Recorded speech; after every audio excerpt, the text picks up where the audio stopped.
Good day, Indian friends!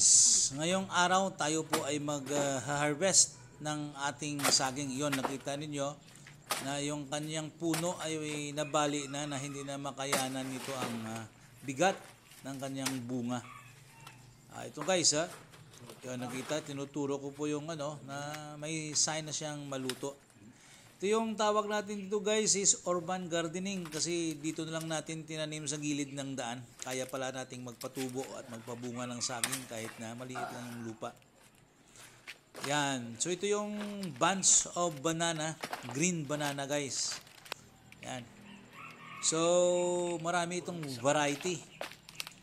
Ngayon ang gagawin natin is i-separate natin ang hands or sipi sa bunch of banana. Ito yung tinatawag natin na hands of banana, sipi in our own dialect. Ayan. Itong klaseng saging natin, ang variety ng saging natin dito guys, kasi marami itong variety.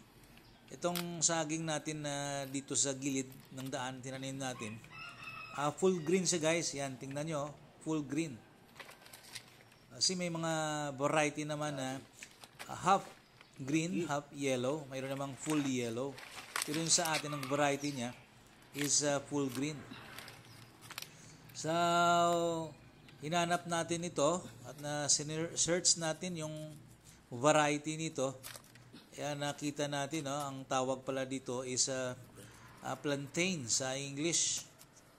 Parang sa Tagalog, parang bunggulan. Dito sa amin, ang tawag namin sa dialect namin dito is guyod. Yan, ito guys.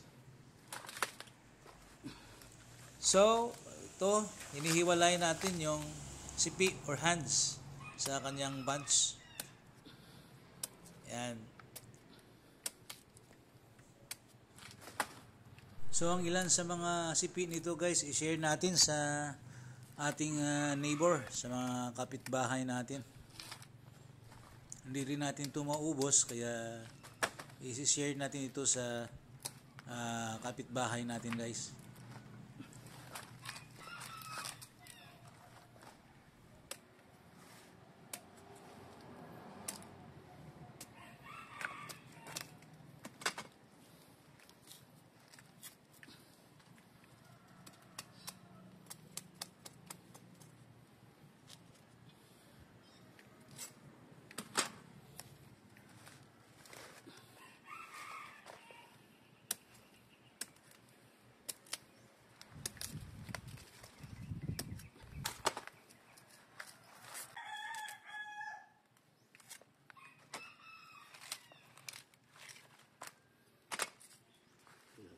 Mga kainken, kahit po dito tayo sa populated area, pwede pa pala tayong magtanim.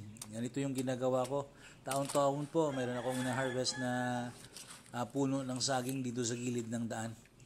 Kahit na medyo populated tayo, kahit na kaunti lang area natin, pwede tayong magtanim ng saging. So ito po yung bunga ng ating urban gardening. Yun guys, nakakuha tayo ng 6.5 na sipi or hands ng saging. So hanggang dito lang tayo. Thank you for watching and Ken DIY PH.